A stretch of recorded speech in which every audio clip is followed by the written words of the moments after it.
Hello, friends. This week we are taking a look at Luke chapter 6.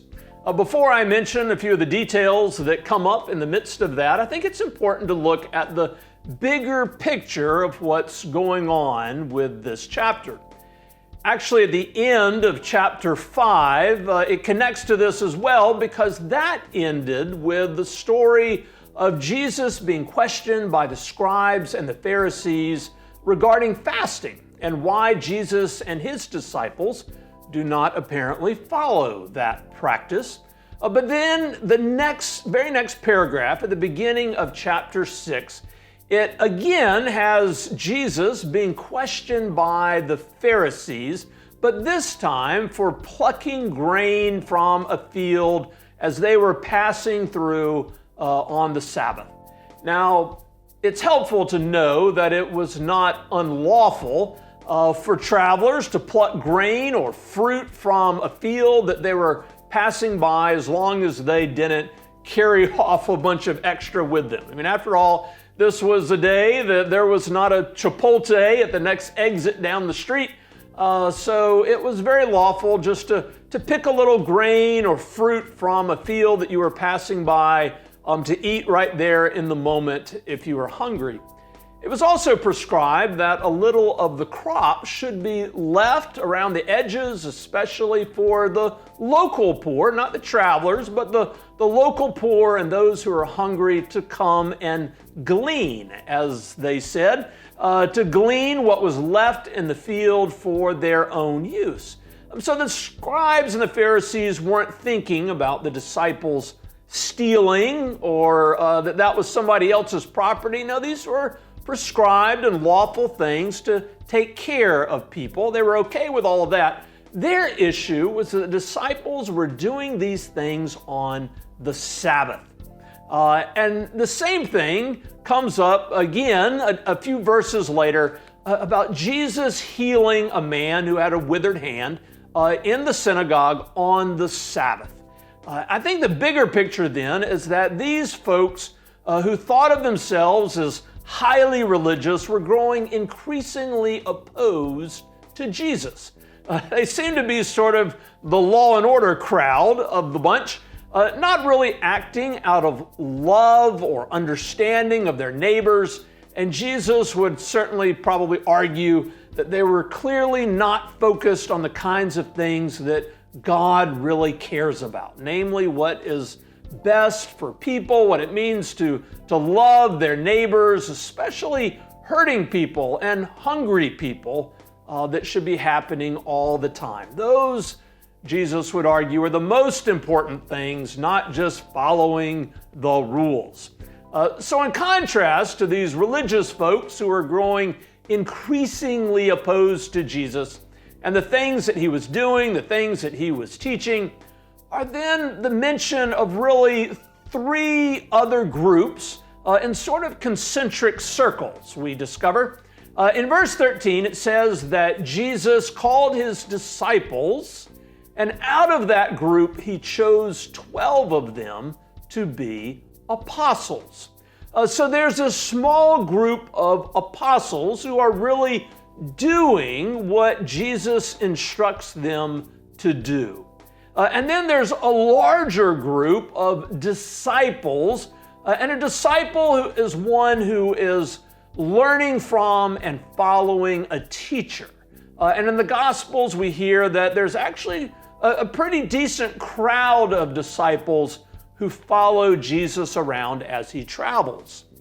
And then there's an even larger group that comes up in verse 17, the crowd or the multitude who come to simply listen to Jesus. So we have this big multitude, this big crowd who is just sort of casually listening, and then disciples who learn and follow, and finally a smaller group of apostles who are actually doing what they've learned from Jesus. Interesting differences, aren't there? So then the chapter turns to what is referred to as Luke's Sermon on the Plain, which is much in the same vein as Matthew has his famous Sermon on the Mount. beginning with blessings and woes, as Matthew began his with the Beatitudes, very similar, and then moving on to a whole series of teachings. It includes familiar verses like, "Do unto others as you would have them do unto you. Be merciful as your Father in heaven is merciful." I like this one. "Why do you see the speck in your neighbor's eye and you don't even notice the plank or the log in your own eye?" And this one too, "Every tree is known by the kind of fruit that it bears, either good fruit or bad fruit." You're known by the things that you do, by the difference that you make one way or the other.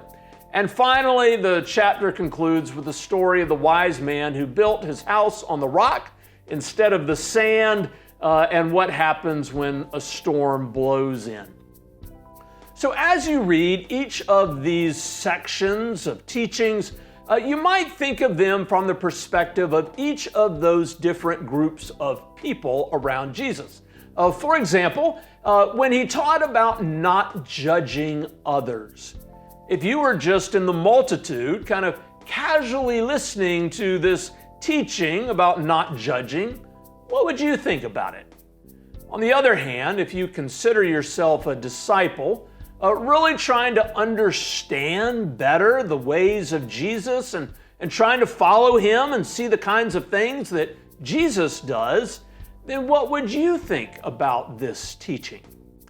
And then again, if you are an apostle, if you are no longer just trying to learn, although you may also be learning, but you're also trying to really live your life in the way of Jesus and put his teachings into concrete action in the world, then what do you think about this teaching about not judging others?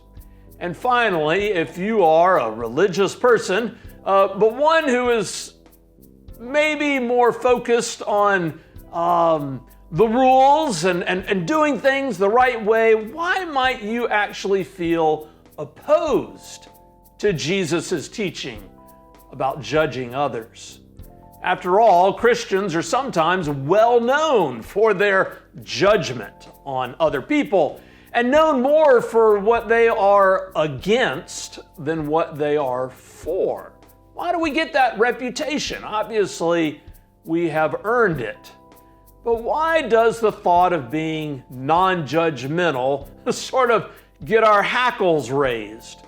I like to say, leave out the buts, as in, try not to say, "I don't mean to judge, but," or "I don't like to judge the person, but I do judge that sin," which unfortunately too often comes across very much as judging the person too. So just some thoughts on chapter 6 of the Gospel of Luke. Do you think you're a part of the multitude that's just casually listening? Or do you think you're more of like one of the disciples who's trying to learn and understand better and follow? Or maybe at times you're like an apostle, more focused on really doing and putting these teachings into everyday practice.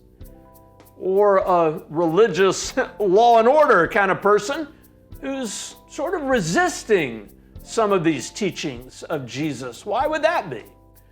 Or like most of us, do you have all of that in you at the same time, all mixed up and trying to figure it out?